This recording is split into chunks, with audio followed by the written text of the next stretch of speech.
Eu vou tentar ser o mais didático possível, mas haja paciência, viu?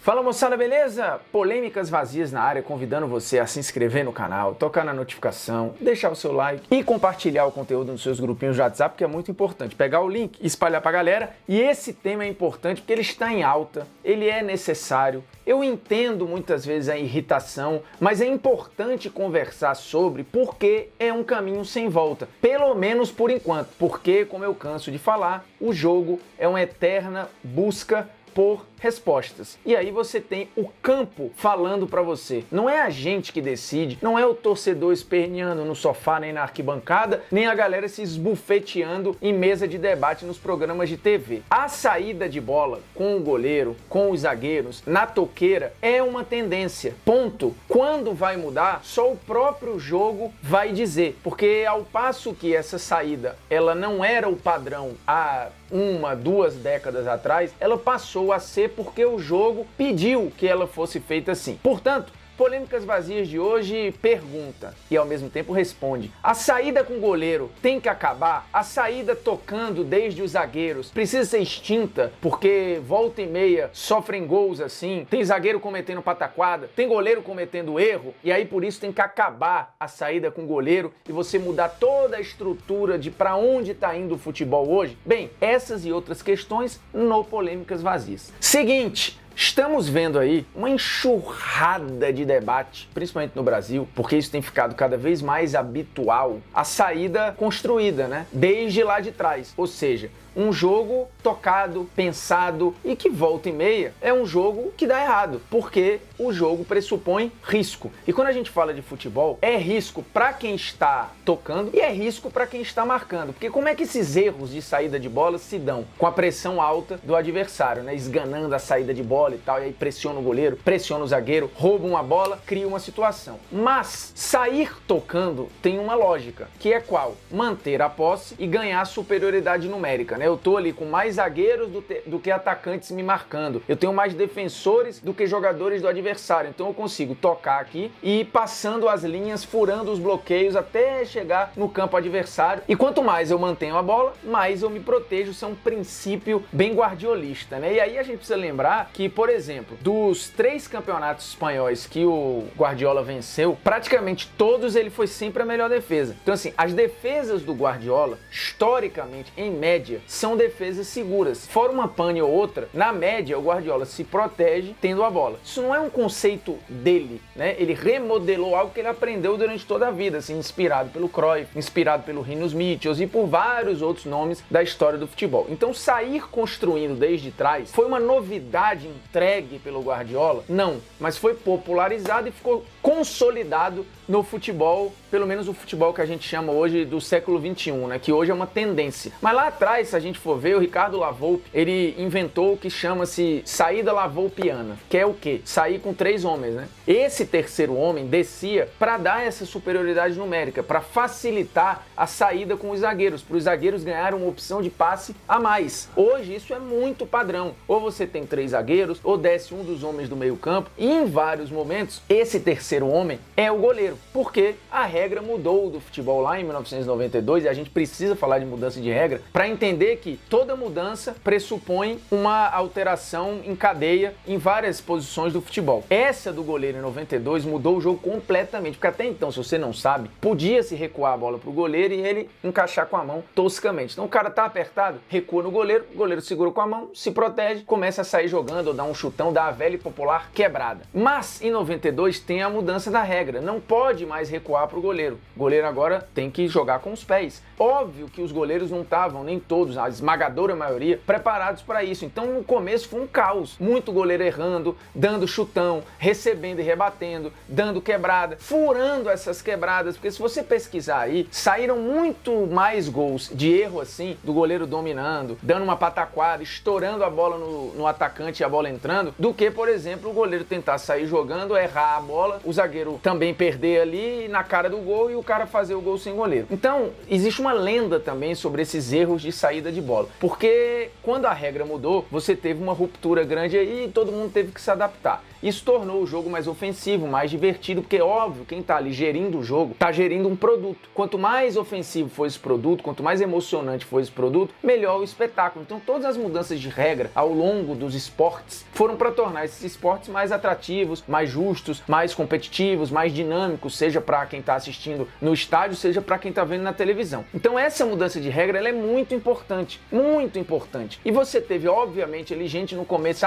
mas goleiro não pode jogar, goleiro não sabe jogar com os pés. Só que o jogo exigiu que os goleiros passassem a jogar com os pés. Quer as pessoas gostassem ou não, os goleiros passaram a precisar, ou pelo menos ter mais frieza para dar uma quebrada quando recebesse um recuo, ou dominar e tocar, e aí vai da escola de cada um. E o jogo foi se desenhando por um jeito que hoje o goleiro, em média, a maioria, recebe essa bola no recuo ou na saída de bola e sai tocando o próximo. E ele também participa da construção do jogo. E aí eu vou chegar num ponto em que isso também não é novidade. Mas essa mudança de regra em 92 também não foi a primeira em goleiro, não. Se a gente não lembra aí, antes da virada do século XX, você tinha o goleiro podendo pegar com a mão em qualquer lugar do campo. E aí, a partir de 1912, você tem uma regra que parece óbvia pra gente hoje, mas que na época não era, que é, o goleiro só pode pegar com a mão dentro da área. E aí ele fica ali sendo o protetor da área, fica isolado mais do jogo. Mas até então, ele era um cara que participava das ações. Ficou isolado a partir do momento que ele só pode pegar com a mão dentro da área. Isso é uma ruptura, como tiveram várias ao longo da história do futebol. E aí beleza, o jogo vai se desenvolvendo ali, mas sempre tem alguém que revoluciona. Em 54 tem a seleção da Hungria, maravilhosa, vice-campeã do mundo, tinha sido campeã olímpica, espetacular com Puskás e um monte de gente. O goleiro da Hungria, ele era um goleiro que participava da construção na saída. Como?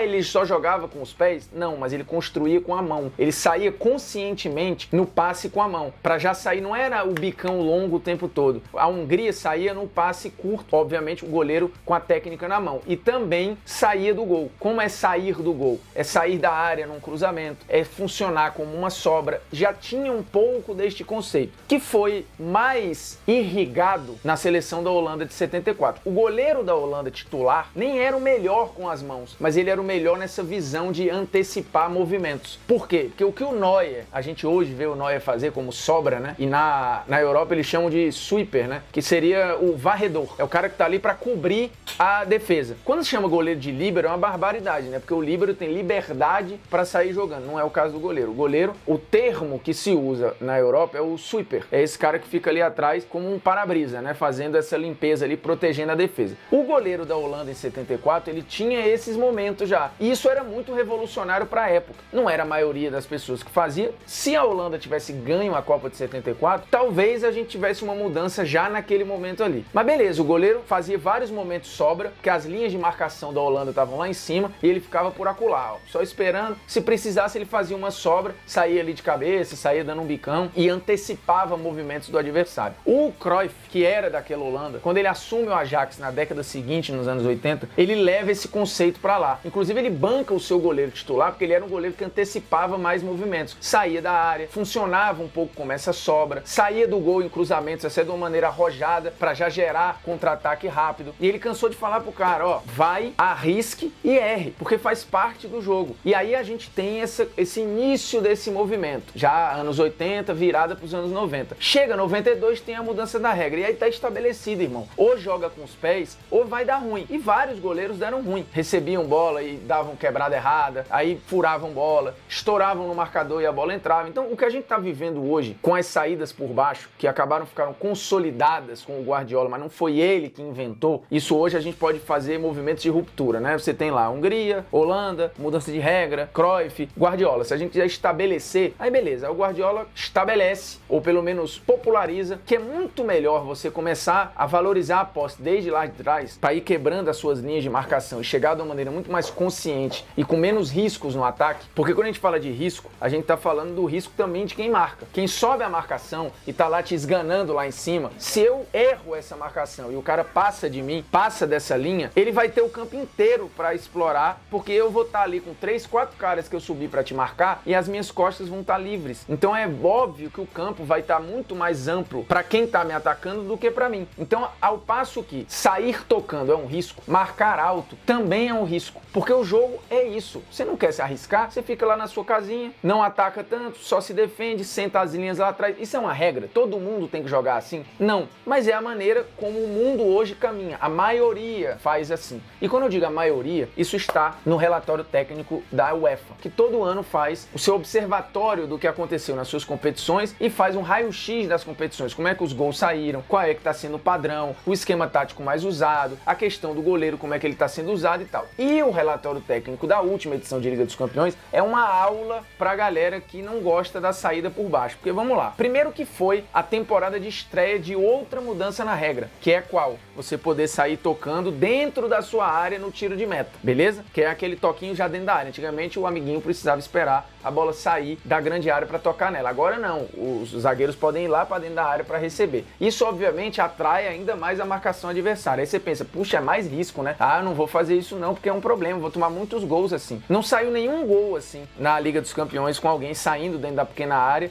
e entregando um gol para o adversário. Óbvio que tiveram erros, como por exemplo teve o erro do Varane contra o Manchester City, é óbvio. Mas a saída por baixo gerou mais gols do que os times tomaram por sair tocando assim. E geraram mais situações de gol, mais finalizações, do que os times sofreram finalizações ao perder a bola porque tentaram sair assim. E aí você tem este padrão no relatório técnico. Todas as equipes usaram a nova regra, menos o Dinamo de Zagreb. Então você está falando de algo que está estabelecido. Os times usam essa saída. Isso quer dizer que é proibido você dar uma quebrada, você dar um chutão? Não. O Liverpool é um time que em vários momentos, quando toma a posse, o Alisson dá uma quebrada direta para procurar o Salah, o Mané, o próprio Firmino. Isso é treinado e faz parte. Mas o Klopp faz saída por baixo o tempo inteiro. O Ederson tem um ótimo passe longo. Ele já deu, inclusive, assistência na Premier League, buscando o Gabriel Jesus, buscando o Agüero. Mas são situações de jogo pré-estabelecidas. A saída de bola, quando eu tenho um tiro de meta, a esmagadora maioria das equipes sai tocando por baixo, mesmo sofrendo com uma marcação alta, que também no relatório gerou situações. Roubada de bola,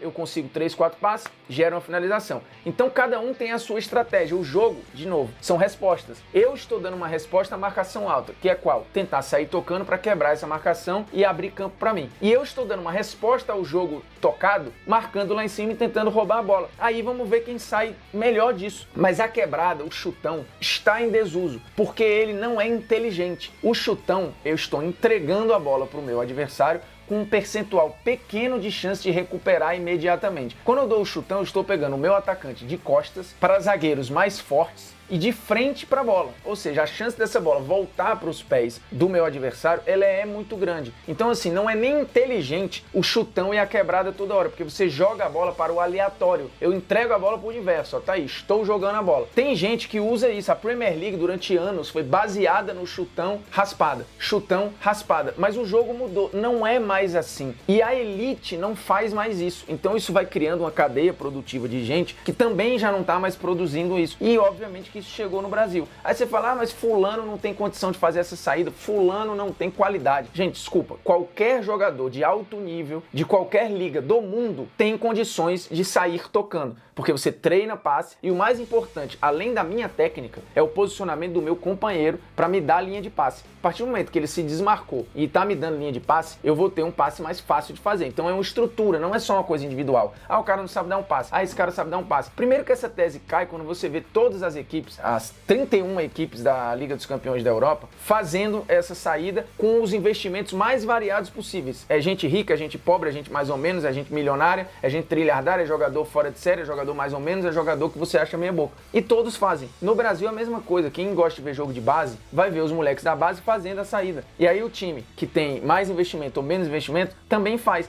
Óbvio que os caras vão errar, mas eles acertam muito mais do que erram. Então a saída de bola por baixo ou a saída no goleiro não tem que acabar, porque ela é uma ferramenta. E cada vez mais os jogadores estão adaptados a essa ferramenta, capazes de gerar passe e acertar passe. Por exemplo, você quer um estudo nos últimos 15 anos de Premier League? Os zagueiros passaram a dar 66% mais passes do que o normal. Ou seja, eles são exigidos no jogo, eles precisam passar. E eles precisam, obviamente, passar bem. O Neuer, na última Bundesliga, finalizou quase 900 passes. 900 passes. Isso quer dizer uma participação enorme em toda a construção do Bayern de Munique. O Neuer é um que serve de exemplo, né? Quando ele passa a ser essa sobra o tempo inteiro saindo, antecipando os atacantes, funcionando quase que como um zagueiro de fato, as pessoas falam, meu Deus, mas que risco. Aí você vai ver, o Neuer tem, na lembrança das pessoas, um erro grave, que é o erro, ainda nem no Bayern, quando ele entrega a bola numa quebrada de cabeça, o Stankovic acerta uma bola de primeira e faz um gol absurdo. Aí você fala, meu Deus do céu, não pode sair assim. Mas quantas vezes o Neuer, reflita, ele salvou mais vezes os seus times funcionando como essa sobra, seja a Alemanha, o Schalke ou o Bayern de Munique, ou ele mais vezes entregou gols assim. Óbvio que ele mais vezes salvou. Como, obviamente, a esmagadora maioria das saídas de bola funcionam e dão certo. Porque em um jogo o cara vai sair 40, 50, 60 vezes. E aí, às vezes, não entrega gol nenhum. Ou às vezes entrega 1, 2, 3 gols por campeonato. É um número ínfimo em relação à quantidade de acerto. Então, assim, não caia neste conto de que, isso é uma moda. Agora todo mundo quer fazer. Não é porque todo mundo quer fazer. É porque é como se faz. Não somos nós que determinamos. É o jogo quem diz. Porque você começa a bicão, e toda hora perdendo a posse e não conseguindo jogar, automaticamente você busca uma resposta que é ficar mais com ela. E ficar mais com ela é sair jogando por baixo, porque é quem tá mais livre, são os laterais e os zagueiros, e às vezes um volante que desce, porque os meias estão marcados, os atacantes estão marcados, os pontas estão marcados. Quem tem que participar do jogo? Quem vai conseguir respirar? Então é mais fácil sair tocando por aqui. Isso é algo que o jogo foi desenhando e toreando as pessoas para fazer. Não foi que alguém acordou num dia e falou, eu tô afim de me arriscar aqui, tô achando o jogo meio sem graça, quero com emoção, então vou jogar essa porra desse jeito aqui porque eu acho que é melhor. O cara achou que é melhor, que ele percebeu que essa era a melhor maneira de quebrar a linha de marcação, de sair de pressão e de conseguir progredir dentro do campo de uma maneira consciente e sem banalizar a posse de bola. Um outro ponto que é importante a gente discutir aqui é o que é saída de bola e o que é recuo. O recuo para o goleiro vai continuar acontecendo, porque muitas vezes os zagueiros estão ali pressionados, o desafogo é o goleiro, que não está marcado. E aí você vai ter o goleiro às vezes tomando uma decisão errada, que é pisar na bola e perder a posse, dando uma quebrada errada e estourando no marcador que foi sagaz. Você tem o mérito muitas vezes de uma marcação que vai te induzindo a entregar a bola para o goleiro, e ao invés de você marcar, obviamente, o pé bom do goleiro, você marca o pé ruim e obriga o goleiro a fazer um movimento que ele só vai ter essa chance, ou de passe ou de chute. E aí o atacante, que é muito mais rápido, tenta apertar e às vezes consegue ou não, mas assim, é raro ainda o goleiro que erra nesses recursos. Isso é óbvio, se quiser procurar erro de goleiro no YouTube, você vai ter um vídeo só de erro de goleiro no YouTube. Aí você vai dar a impressão que tem 100% de erro, mas não é. Então o que aconteceu, por exemplo, com o Neneca, que a gente já viu acontecer com outros goleiros, assim, ainda é exceção. E no caso do Neneca, não foi nenhuma saída de bola, né? Foi um recuo. E o São Paulo estava pressionando alto para conseguir aquilo mesmo. A ideia é bola no goleiro, força no goleiro, a gente vai lá pressionar e no final das contas o Brenner conseguiu o gol. Então você tem um jogo de estratégias aí. O recuo para o goleiro não vai acabar. O que fazer na hora de receber esta bola no recuo é que é uma decisão, que aí vem uma valência do jogador que chama tomada de decisão. O que fazer? Depende da situação. Se eu tiver com um cara no meu cangote, o normal é eu dar um bicão, tentar driblar, dar uma caneta, o goleiro vai estar se arriscando ainda mais. E nenhum técnico manda dar uma caneta. Ou não, dá um elástico aí. Não é assim, é sai tocando ou tenta ao máximo, né? Vai no limite. E às vezes ir no limite pressupõe você errar, e quando o goleiro erra é fatal porque gera um gol. Mas não, a saída com o goleiro ela não deve acabar e nem vai acabar, porque isso não é a gente que decide. A saída por baixo também não vai acabar e o recuo para o goleiro muito menos, porque a regra está aí, inclusive a regra está expondo ainda mais o risco. Quando você tem a saída desde a pequena área, é aumentando ainda mais o leque de riscos. E que bom, porque a gente está vivendo o período mais ofensivo da história do futebol. De novo, a gente vem da Liga dos Campeões com a maior média de gols. E da primeira fase, assim, com recordes maiores ainda. Então, agradeça porque você está vendo isso. E não cornete. Óbvio que um dia pode ser o seu time. E vai ser muito ruim no dia que isso acontecer. Mas faz parte do jogo e não vai mudar, quer você goste ou não. É isso, agradecendo a sua audiência, a sua paciência, se inscreva no canal, toque na notificação, deixe seu like, seu dislike, comente o conteúdo, compartilhe o conteúdo nos seus grupinhos de WhatsApp. Esse eu diria que foi um polêmicas bem perto do raiz, viu? Até mais longo que o normal. E roteiro, cara, fazia tempo que eu não fazia um roteiro. Tá aqui o bichinho, ó. Nós.